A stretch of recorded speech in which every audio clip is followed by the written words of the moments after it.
Yakimono o tsukuru no ga totemo tanoshi desu.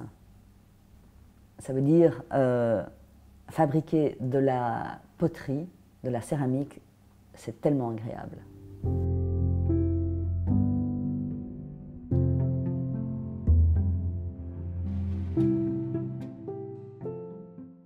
En voyage, on n'a pas de date limite de retour, on fait ce qu'on veut. Et voilà, je suis arrivée au Japon et je pensais ne pas trop m'éterniser dans ce pays qui coûtait très cher à l'époque. Je me disais que j'allais voir un petit peu, j'allais un peu explorer. Et puis, ce pays que je ne connaissais pas du tout m'a fascinée.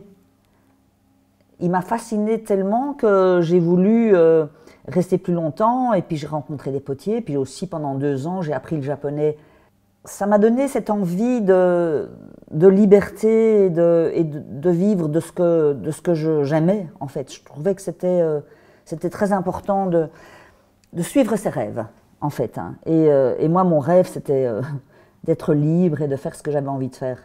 Et le Japon m'a permis de vivre ça. Et ça c'est génial.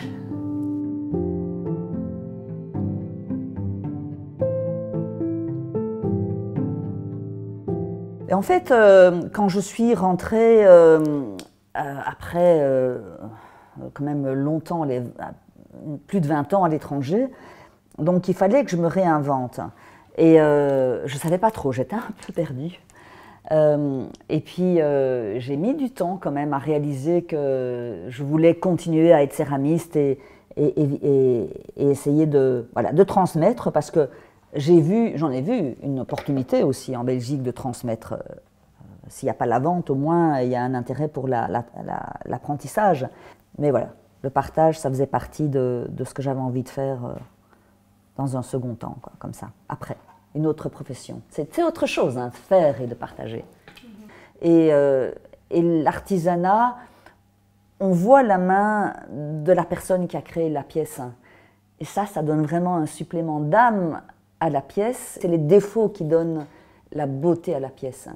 Et ça, les gens le captent un peu mieux qu'avant.